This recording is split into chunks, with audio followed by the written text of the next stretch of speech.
Pada kesempatan kali ini akan mereview sekaligus membahas sebuah film Jepang yang berjudul Hell Girl, atau dalam bahasa Jepang berjudul Jigoku Shoujo. Film ini adalah adaptasi dari serial anime dengan judul yang sama di tahun 2005, dan kini mereka membuat versi live actionnya yang rilis di tahun 2019. Dan yang membuat Sakahayam tertarik untuk membahas film ini adalah, di samping ceritanya yang unik, film ini juga diperankan oleh aktris favorit Sakahayam di Jepang bernama Tina Tamashiro, yang berperan sebagai gadis neraka. Baiklah, daripada kelamaan, mari kita langsung saja ke pembahasan kita. Dan jika kalian suka dengan channel ini, silahkan subscribe aja, biar gak ketinggalan video-video menarik lainnya.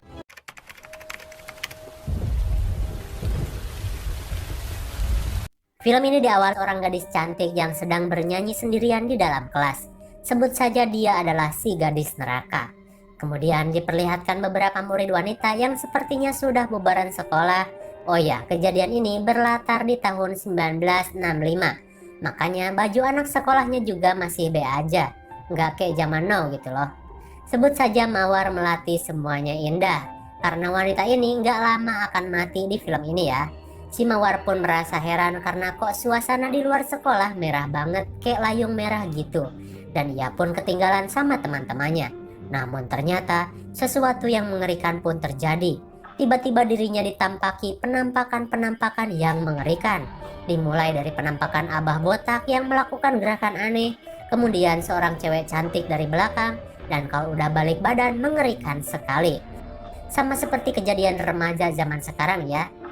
Lalu seorang samurai leluhur Kenshi Himura lalu berakhir di sebuah kelas dengan perwujudan seorang gadis cantik yang bernama Gadis Neraka. Ia pun seperti didendangkan sebuah nyanyian tradisional Jepang dan ia pun berkata, "Apa kau mau mati sekali?" Kemudian ia pun diperlihatkan perilakunya yang sering membuli temannya. Ya, buliannya kacida banget alias keterlaluan. Jadi ia pun dihukum oleh gadis itu dan dimasukkanlah dirinya ke dalam neraka jahanam. Lalu datanglah si korban menyaksikan kejadian itu dan ia pun seperti menyesalinya. Namun gadis neraka itu bilang, "Kau tidak harus menyesal, ini sudah terlambat." Kemudian scene beralih ke tahun 2019. Terlihat si korban tadi kini sudah menjadi nenek-nenek dan sudah sakit-sakitan. Ia pun dikunjungi anaknya yang berprofesi sebagai wartawan. Ia pun bilang kepada ibunya bahwasannya rumor tentang gadis neraka yang sering ibu bicarakan itu kini viral lagi. Dan bahkan kini ada websitenya. Ibunya pun sedikit kaget. Dan ketika anaknya pergi ke toilet, tiba-tiba dirinya melihat si gadis neraka itu kembali menghampirinya. Dan ia pun berteriak, "Aku tidak mau masuk neraka." Namun terlambat, ia pun mati dengan wajah yang mengerikan. Mangap kayak dicabut nyawa susah gitu, amit-amit. Anaknya pun kaget melihat hal tersebut dan film Jigoku Shoujo pun dimulai. Kemudian scene beralih ke sebuah sekolah modern yang udah pasti dihuni oleh gadis-gadis unyu dengan pakaian sekolahnya. Jelas beda kan dari seragam jadul? Ya iyalah. Seorang wanita bernama Miho tengah mendengarkan gibahan teman-temannya yang membicarakan tentang situs neraka. Mereka mengatakan, jika seseorang membuka situs itu kemudian membukanya harus tepat di jam 12 malam, maka dirinya akan diberi akses untuk menjebloskan seseorang ke dalam neraka. Namun konsekuensinya, jika suatu saat nanti ia mati, ia pun dipastikan akan masuk neraka. Walaupun hidup 1000 tahun, jika masuk neraka apa gunanya? Jadi intinya website ini sangat mengerikan. Mirip-mirip kayak teluh atau santet gitulah. Miho pun cuma bisa pelangak-pelongo aja mendengar hal tersebut. Singkat cerita, Miho pun mengunjungi sebuah konser black metal. Ia pun tampak senang dengan penampilan dari si artis tersebut. Hingga dirinya mendapatkan pelecehan dari penonton yang lain. Dengan dirames-rames bujurnya, ia pun gak bisa ngapa-ngapain, cuman bisa pasrah aja. Mungkin merasakan antara takut sama enak, tapi gak tahu juga deh. Namun tiba-tiba datanglah seorang cewek keren bernama Haruka.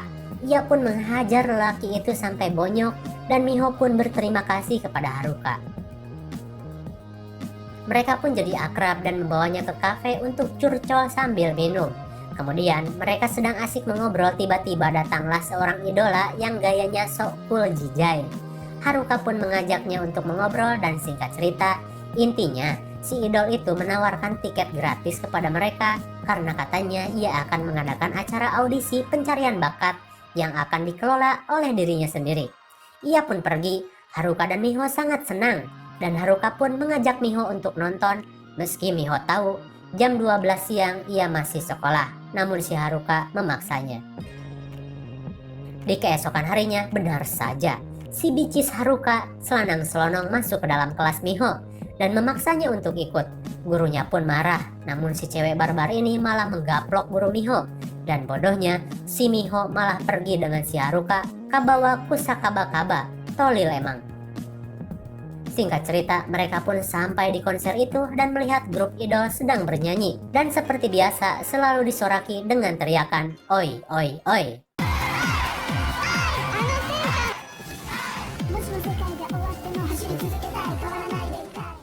Kemudian tiba-tiba muncullah seorang pemuda nolep yang datang sambil membawa pisau. Dan ia pun menyerentang masuk ke arah depan panggung dan tiba-tiba membacok artis wanita tersebut. Semua orang kaget melihat kejadian itu, si pelaku pun dilumpuhkan. Namun anehnya, dirinya seperti merasa puas setelah melakukan hal tersebut kepada artis itu. Tentu Haruka dan Miho pun tidak menyangka mereka akan menyaksikan kejadian itu tepat di depan matanya. Beberapa minggu kemudian, artis tersebut yang bernama Sanae sudah sembuh dari luka-lukanya. Namun sepertinya ia sangat depresi semenjak kejadian tersebut. Dan sepertinya luka di wajahnya itu akan permanen dan terus menghantui hidupnya. Ia pun membuka media-media yang meliput kejadian tersebut dan itu membuatnya semakin marah. Maka ia pun memutuskan untuk membuka situs neraka tepat di jam 12 malam. Dan yang terjadi adalah ia pun dibawa masuk ke dalam neraka dan diperlihatkan kengerian-kengerian jika berada di dalam neraka. Kemudian tiba-tiba ia pun pindah ke sebuah tempat yang indah. Ia pun bertemu dengan gadis neraka tersebut yang rupawan. Ia pun ditawari, jika kau membuka tali boneka ini, maka orang yang kau benci akan langsung masuk neraka. Ia pun dengan sangat bersemangat akan mengambilnya. Namun katanya, jika kau membuka tali ini, kau juga akan masuk neraka suatu saat nanti. Kau pikir-pikir saja baik-baik. Dan ia pun dikembalikan ke dunia, namun tiba-tiba boneka tersebut sudah berada di tangannya. Di sisi lain, psikopat nolep pun sedang berada di penjara dan berbincang dengan orang tuanya. Ia berkata, "Aku sangat senang telah melakukan hal itu, biarpun aku di penjara." Dan anehnya, tuh orang tuanya malah mendukung dengan bilang, "Iya Jang, perasaanmu lebih penting meski kau harus di penjara." Kembali kepada Sanae, ia pun mengunjungi anak dari Mawar yang bernama Hitoshi, di mana katanya ia paling tahu tentang website neraka tersebut. Ia pun menceritakan semuanya, bahkan boneka yang ia terima dari gadis neraka tersebut. Dan alangkah kagetnya ketika melihat itu semua nyata. Perkataan dari mendiang ibunya ternyata memang benar, dan ia pun mewanti-wanti Sanae untuk tidak membuka tali dari boneka itu, karena sudah dipastikan yang membuka tali itu akan masuk neraka suatu saat nanti. Namun Sanae memperlihatkan bekas luka di wajahnya yang akan membuat dirinya akan terus mengingat kejadian menyedihkan itu. Sanae masih bimbang apakah ia harus membuka talinya atau tidak. Singkat cerita, ketika Sanae sudah berada di rumahnya, ia pun kedatangan tamu dari orang tua si psikopat nolep. Ia pun diberikan surat dari si pelaku yang katanya ia menulisnya dari hati. Dan setelah Sanae membukanya, ternyata isinya cuman mau puas aja. Alias psikopat itu merasa puas setelah melakukan hal tersebut kepada Sanae. Ia tidak peduli di penjara karena ia sudah tuntas melakukan hal yang menyenangkan hatinya dengan membuat luka di wajah Sanae untuk selamanya. Kejam sekali si nolep ini. Sanae pun menangis dan semakin membulatkan tekadnya untuk membuka tali dari boneka tersebut. Ia pun pergi ke sebuah gedung kosong dan mengajak Hitoshi untuk menyaksikan detik-detik pembukaan tali tersebut. Dan meski ia diperingatkan, namun ia tetap membukanya. Dan tiba-tiba teluh itu pun manjur. Langsung dong kejadian ketika psikopat nolep itu sedang tidur, tiba-tiba ia pun langsung dibawa ke dimensi lain untuk dihukum. Meski ia berteriak-teriak meminta tolong dan ampun, namun semua sudah terlambat. Si gadis unyu pun sudah mendendangkan lagunya dan berkata, "Maukah kau mati sekali?" 死んでみる? Lalu tanpa basa-basi ia pun langsung dipenggal dan masuk ke dalam neraka. Dan pengecualian untuk psikopat no lab ini, dia itu lemah, mungkin karena berhadapan dengan akhirat ya. Dan ketika petugas lapas memeriksa ruangannya, ternyata memang psikopat itu udah nggak ada, karena udah dibawa ke dalam neraka bersama raganya. Dan si Hitoshi pun meminta maaf kepada ibunya karena tidak bisa mencegah kelakuan Sanae. Singkat cerita, orang tua dari psikopat itu pun mengunjungi rumah Sanae dan meminta maaf. Ia mengira kalau anaknya sudah kabur dari penjara dan melepaskan tanggung jawabnya. Ia pun menangis, namun Sanae datang dan memberinya sebuah kenyataan. Katanya, anakmu tidak kabur, melainkan aku sudah mengirimnya ke dalam neraka. Kalau nggak percaya, kau bisa cek aja website nerakanya. Sontak ibunya kaget dan termenung, ia pun diusir Sanae. Singkat cerita, hari live streaming pun dimulai. Si idol pun langsung membuka sambutan kepada para bapak ibu yang terhormat beserta neneng-neneng cantik yang menonton film ini, semoga terhibur. Dan Sanae pun bernyanyi di acara live tersebut.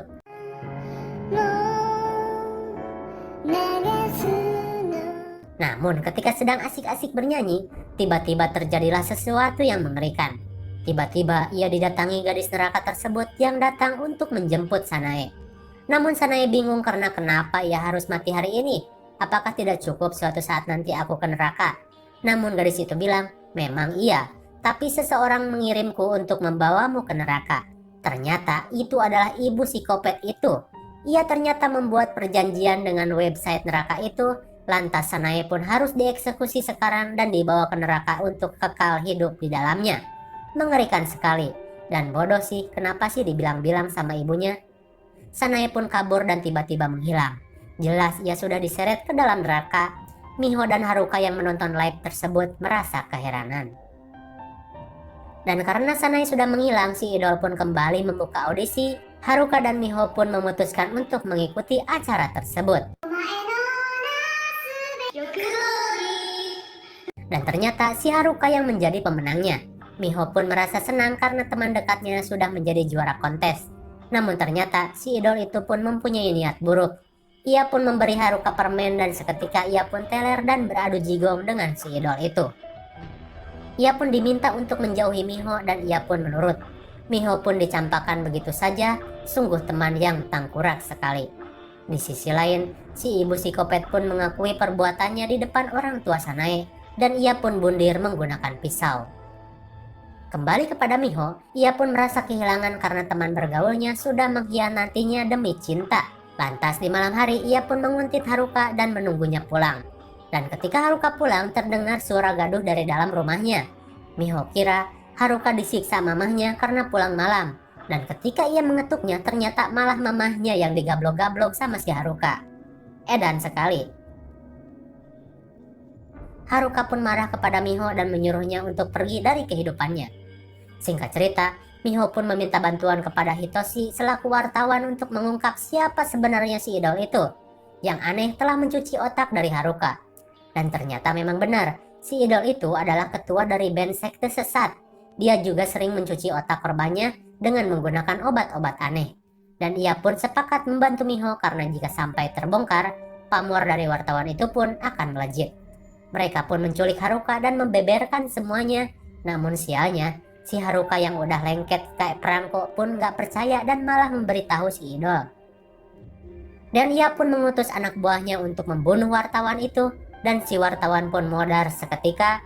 Namun ketika si gadis neraka menghampirinya, sepertinya ia tidak akan dibawa ke neraka karena gadis itu hanya bersenandung, anak baik tidurlah.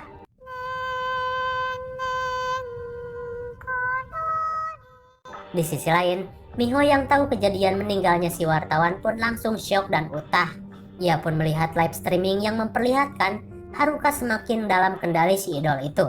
Ia pun merasa sakit dan berkata, berani-beraninya kamu memperdaya Haruka sampai segitunya.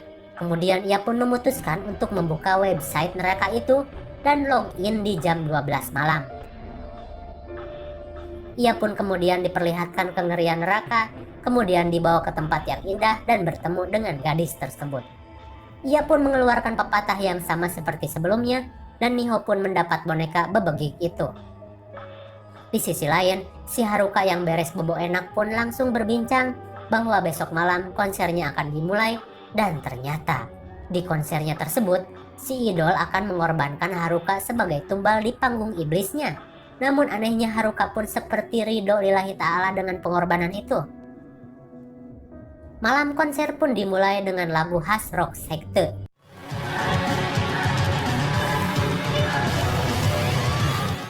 Dan Miho pun bersiap dengan boneka bebegiknya. Melihat semua hal yang akan dilakukan idol itu kepada sahabatnya, ia pun membuka bebegik itu dan perjanjian pun dimulai. Pengorbanan Haruka pun sudah dilakukan. Haruka ditimpa oleh besi padat dan mati seketika. Kemudian gadis neraka itu datang, dan si idol menyangka itu adalah dewa yang ia telah panggil menggunakan pengorbanan Haruka. Namun nyatanya tidak. Ia pun dieksekusi dengan senandung khas gadis tersebut. Ia pun tidak bisa berbuat apa-apa. Kemudian